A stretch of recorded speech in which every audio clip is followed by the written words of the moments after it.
What's up everybody, welcome back to Unparalleled Universe for another action figure review, and today we're taking a look at the brand new Mezco 112 Collective Green Lantern John Stewart version. And we're not going to waste too much time, let's jump right into it, starting with the packaging. We have this big crazy standard Mezco box which looks very nice, but it's just too big. I really wish they'd use the same packaging that they use for their exclusives, but for whatever reason they won't. They just continue to use these big crazy boxes. But it does look nice. We have the Green Lantern logo here in the center. Up on the top it says Green Lantern John Stewart DC down here at the bottom, 112 Collective over there, and then on the side of the box we get another Green Lantern logo. On the back we get a look at the figure with all the accessories that it comes with, and then these promo shots that we've probably been looking at for the last year or so.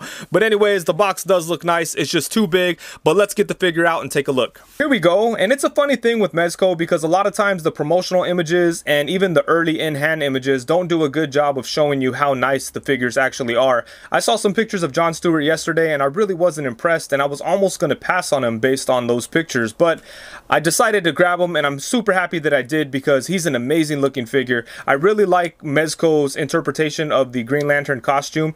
They did a really good job with these overlays and they didn't overdo it, so I'm very happy about that. There's enough black and green scattered throughout the character to make it look amazing. You know, I love the way it looks.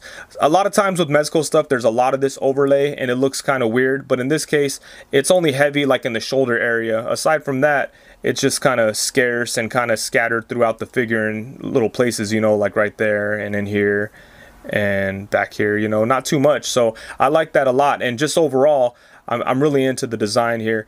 And the head sculpt is really nice too, but we'll take a closer look at both of the head sculpts in just a little bit. But I do feel like this does capture a John Stewart, but like in his early days, you know, so that's awesome. And then we have the Lantern logo here that looks good. And I do have a slight defect on mine, which is right there. You know, it's not a huge deal, and it's on the back, you know, so, you know, I'm not going to cry about it too much. I was considering trying to take it back, but I was like, it's fine. But yeah, this is a really good looking figure. Let's take a look at the sculpted areas here. On the forearms we have some sculpted details.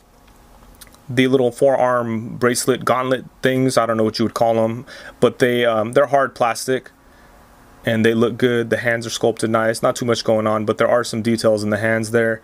And then the boots are sculpted. Then we have some more green in there which looks really good.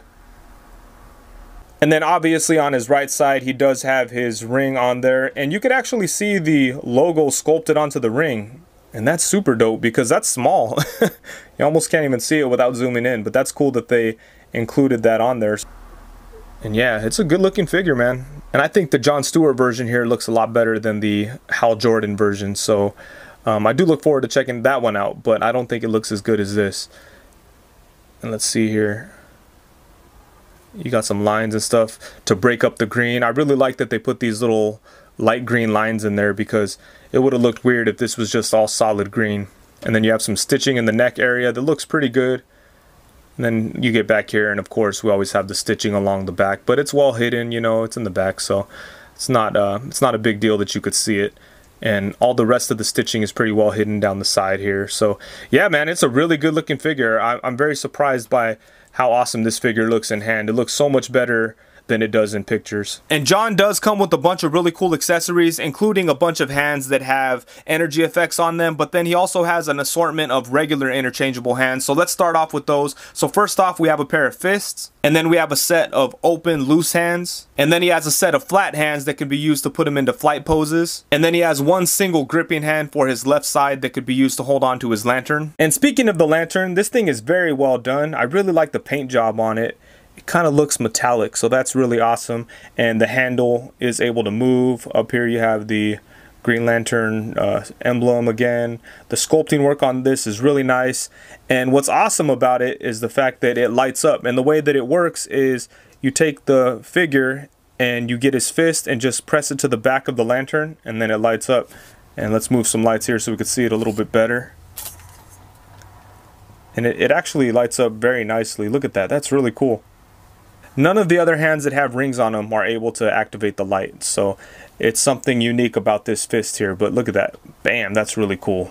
And then he comes with a bunch of really cool energy effects, and we're going to start off with this one because I don't really know where it goes. It does have like a hole in the back. It looks like it should maybe plug into something, but I couldn't find anything for it to plug into, and it's not like you could plug it onto his fist. So I'm not 100% sure. If anyone out there knows how this goes onto the figure or what it's supposed to do, let me know. But it does look cool. It's like a translucent green. It's a very nice looking color. And then let's go ahead and get into the fists here. So he does have this fist that has like a smoldering kind of look coming out of the ring. Let's pop it on the figure. All you have to do is pop his fist off, stick that in there, and bam, look at that. That's awesome. That's a really cool effect. It makes it look like you just, you know, blast it off and then the ring is just kind of smoldering. That's really nice. And it does have like a smoky type of look to it. This is soft plastic, so you don't have to worry about breaking it. So good stuff there. And then next up we have a blast effect. And let's take a look at that. Once again, the green looks very cool, and it is translucent plastic once again. And this piece is attached to the fist. It's not like it clips onto one of the fists or anything like that. So I really like that they gave him separate hands for each one of his effects. I think that's great. And next up we have this energy effect that kind of looks like it's a shield or something maybe. It's kind of has like some wavy type of effect in there. And it's soft plastic, so you don't have to worry about breaking that one. And then last but not least, we have this star effect. And this thing is really nice, and it's probably my favorite out of all of the effects, but it makes me nervous because this plastic is not soft at all. There's no give to it. So these things look like it could break super easy. So chances are I'm just going to leave that in the box after I take a couple pictures, because I don't want that thing to break, because look how awesome that is. Luckily, he comes with a bunch of other awesome effects too. So, you know, it's not like we can't make up for it somehow. And it wouldn't be a Mezco figure if it didn't come with one of these big crazy stands, but I like this one a lot. I love the fact that it's clear. It looks very different from the previous stands that they've given us, but it's basically the same. You have the peg here, and it comes with the articulated posing arm if you want to put them on there. It is the same size, but it feels like it doesn't scratch as easy, so that's good. That's a positive. And I just like the way that it looks because it's clear and it looks different from the other stands that they've given us, so good stuff there. And he does come with two different head sculpts, and this is the first of the two. It's the one that's on the body when you take it out of the box, and I think it's a very well done head sculpt. It has a very serious facial expression that looks nice. It has the glisten in the eye that looks really good, and it doesn't have that weird waxy look that a lot of Mezco head sculpts have, so I'm happy about that. And everything about this head sculpt looks good, and it kind of reminds me of like older appearances of John Stewart, like in the early comics, you know, because he's got the hair going and the brown eyes and stuff. But yeah, it's a really good looking head sculpt. And then he has this head sculpt where he has a bald head and he looks a little more angry, and then we have the green eyes going, so that looks awesome. And this looks like it's more inspired by his look in the animated series and things like that, so I think that's cool. And I like that they gave us the option to have a more modern look, I guess you could say, and then like a more classic look too, so that's super dope. And then for the final accessory, he comes with an extra Green Lantern emblem. And I'm not 100% sure why, but I will tell you that you are able to remove this from his chest, and then you could stick that extra one in there, but they're exactly the same, so I'm not sure why you'd want to do that, but you know, okay, whatever. Maybe they just threw it in there in case you damage this one or lose it or something, who knows. But yeah, I thought that was kind of weird. It would have been cool if they gave like a different type of logo, you know. I know there's a bunch of different designs and stuff like that. It would have been cool if they included some different designs of the lantern emblem. I think that would have been awesome, but just as is, I mean, I guess it's cool to have extra parts in case things get damaged, so that's okay.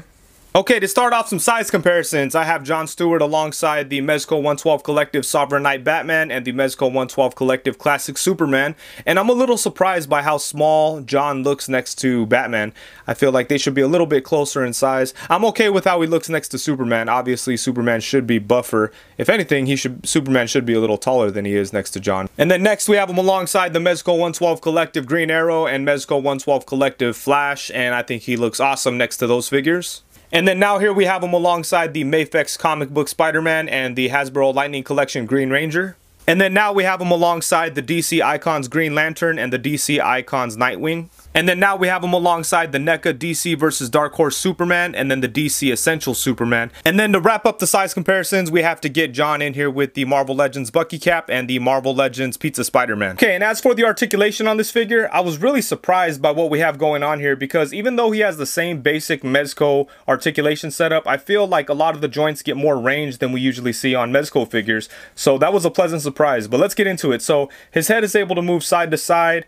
you do have the type of head and neck setup where you have movement where the neck meets the head and where the neck meets the torso, but on the lower part of that where the neck meets the torso, it's kind of hindered because of the collar, so you're not going to get too much movement out of that. You could get some, but most of the movement is going to come from the head itself, and it sits on a ball joint, so you get some tilting going on and side to side. He could look up to about right there, then he could look down to right there. And then for the torso, you have the typical Mezco setup where you have a mid-torso cut and then a cut at the waist. But we get some really good range out of this torso. It's much like Moon Knight. Check that out. You get a really nice crunch, and then you could get him to lean back to about right there. And what I like is his suit is a little loose fitting, so you don't have to worry about parts of the costume being tucked under the joint when you crunch them or anything like that. That's a fear of mine when I mess with a lot of Mezco figures. I feel like the material is going to get pinched in to the torso joint, but I don't have that problem here, so I'm happy about that. And then you get some side to side like that, and then you get some twisting going on. So really good movement at the torso joint. And then for the arms, you have ball jointed shoulders. They could come out to the front to about right there. You can maybe go a little bit more, but then you risk creasing this up. And then same thing going back. Just want to be real careful there. And then you could bring his arms out to the side. Then you have upper bicep swivel. Double jointed elbows, which are really nice on both sides. And then you have a swivel at the wrist and a little ball joint at the wrist, so you can move it around and get your hinge going in different directions. So that's good. And then for the legs, let's see, can you do the splits? Not quite, but you could get his leg all the way out to the side. And the material is kind of stretchy, so you don't have to worry about ripping it. His legs can come out to the front to about right there. They could come back to about right there. And then you have the upper thigh swivel. Double jointed knee, which is really nice. No lower leg swivel, but you have a swivel at the foot. Then you can bring his foot forward to right there. You can bring him up to right there. Then you got some rocking action. So yeah, a lot of good articulation on this guy. And like I said, it's a similar articulation setup to other Mezco figures, but in this case it was executed better, and it feels like all the joints work a lot better than we've seen on previous Mezco figures. So that was a pleasant surprise with this guy. Okay guys, so overall I really love this figure. I think that Mezco did a really good job, and I wasn't expecting to like it as much as I do, only because the first in-hand images that I saw of the figure were not very flattering. You know, I was like, I don't know, maybe I won't get it, but obviously I went ahead and picked it up, and I'm so glad that I did, because he's up there as one of my favorite Mezcos of 2019. He's just such a good figure. He's so much fun to pose and play with, which is not always the case with Mezco figures, because you either feel like you're going to damage them, or, you know, they use that weird Joker body, which is never fun to play with. So, you know, Mezco's kind of weird like that sometimes, but this figure, you don't feel like you're going to damage him when you mess with them, and the articulation all works very good, and you get a lot of range out of some joints that don't usually work as good on other Mezco figures. So it was all a very pleasant surprise in hand. When I started to mess with the figure and check out all the cool accessories that he had and just how good the figure looks, it just all came together, and I just fell in love with this figure. So he's definitely up there as one of the top Mezcos of 2019 in my opinion. It's awesome to get a really good John Stewart figure, and what's even more cool is they included two heads, so you're able to capture two different iconic looks for John Stewart. Whether you're a fan of the comics or you're a fan of the animated show, this figure represents both a little bit, so it's really good stuff. And this is one of the times that I actually really like Mezco's redesign of a classic character, so I do like the way that the costume looks. And yeah, just a lot of good stuff going on. And it does suck that he has that little imperfection on the back of his shoulder, but you know, I love so much about this figure, I'm honestly not even worried about it. And I think that's it. Thank you so much for watching. Please be sure to like, comment, subscribe, and all that good stuff. And if you enjoyed the video, please be sure to leave a thumbs up. Thank you very much. Peace.